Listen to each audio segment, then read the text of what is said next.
The case started off as 5 separate lawsuits in Kansas, South Carolina, Virginia, Delaware, and the District of Columbia. These suits were on behalf of African American elementary school students. All the lawsuits focused on segregated schools being against the 14th Amendment. The lower courts of all these cases ended in their defeat. Later, these cases were merged and went to the Supreme Court as Brown versus the Board of Education.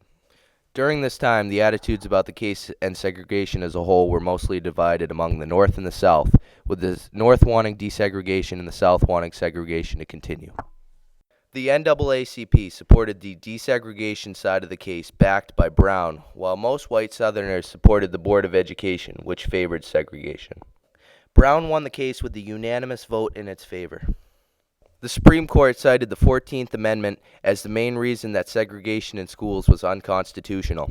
Segregated schools were not giving black students equal protection under the law, which is not allowed by the 14th Amendment. Most black people in segregated states were glad that they could attend public schools, while most white people were angry that the schools were integrating, because they did not believe that black students should attend white schools. The Little Rock Nine was the first major case of desegregation of a public school. Initially, there was a white mob along with the deployment of the Arkansas National Guard in order to prevent the black students from entering the school. When the NAACP won a court injunction, the Arkansas state troopers had to allow the black students to enter. President Eisenhower then reluctantly sent federal troops in order to protect the black students.